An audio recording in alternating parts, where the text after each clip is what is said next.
Government policy ప్రకారం government ద్వారా నువ్వు వచ్చుంటే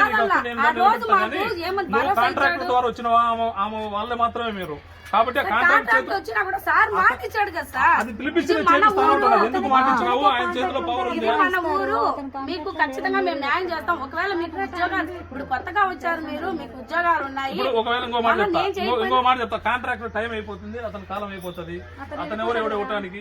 నిజమే సార్, అప్పుడు ఇచ్చిన భరోసా ఇప్పుడు ఇవ్వలేకపోతే నువ్వు అన్ని మాటలకు నేను అతన్ని పిలిపించి మీ సమక్షంలో అనేది వాళ్ళ భవిష్యత్తు ఏంటి అని చెప్పి నేను అడుగుతాను. మా పిల్ల కూడా, మా పాప కూడా చదువుతాను సార్. ఎందుకు చదువుతాను సార్? ఏదైనా తల్లి చాటుగా పిల్ల కూడా ఉంటాది. ఏదన్నా మా పిల్లల్ని ఆలోచిస్తాం కదా సార్. నిర్దాక్షిణంగా మీరు తీసేసి వద్దని చెప్పేసి, సరే సార్ 24 మందితోనే పని అవుతుందా, ఇంకా ఎక్స్ట్రా పని ఉండాలి. ఇప్పుడు వాటన్నిటికీ ప్రస్తుతానికి నేను సమాధానం చెప్పలేను. అతను పిలిపించి ఈ 10 రోజులలో మీతో మాట్లాడిపించి ఫర్దర్ గా మీరు ఏం చేసుకుని నేను సపోర్ట్ చేస్తాను. అయితే కన్నా మీరు కూడా వీళ్ళందరి ముందరే మాటిస్తున్నారు 10 రోజులు టైం, మళ్ళీ 10 రోజులకి ఇదే టెంట్ ఇక్కడే పడిపోతారు. 25వ తారీఖు దాకా టైం నాకంతే. ఈ రోజు 12, 25వ తారీఖు దాకా టైం, లేదంటే ఈయన కూర్చోబెడతాం.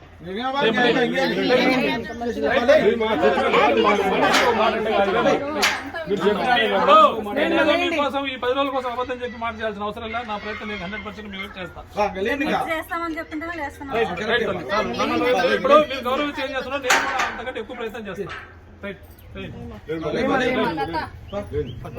వాళ్ళ మాటలు వీళ్ళ మాటలు మీరు నమ్మితే మాత్రం నేనేం చేయలేను. మళ్ళీ రేపు అట్లా కాదు, వాళ్ళు ఏదో ఈయన అట్లా కాదు, వాళ్ళు ఈయన చెప్పినారు సార్, మీరు ఎందుకు లేచినారు, ఇది ఎన్ని మాటలు చెప్తే నేనేం చేయలేను. అది మీ చేతుల్లో ఉంటుంది.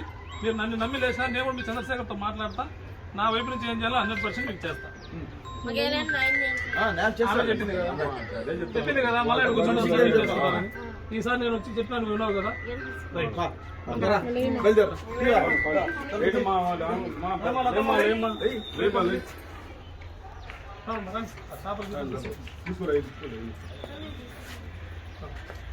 మీరంతా ఉండేది ఇక్కడేనమ్మా? అవునా?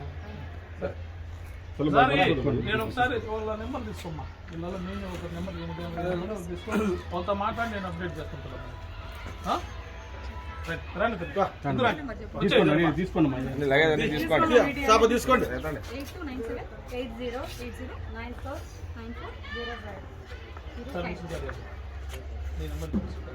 సార్ మా తృప్తి కోసం ఒకసారి మహేష్ నాడు సార్ ఫోన్ చేయండి సార్.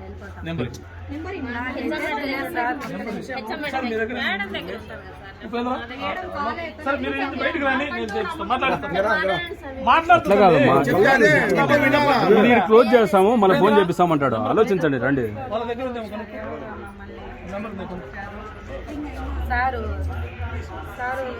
సార్ వచ్చి మీతో మాట్లాడతానన్నారు.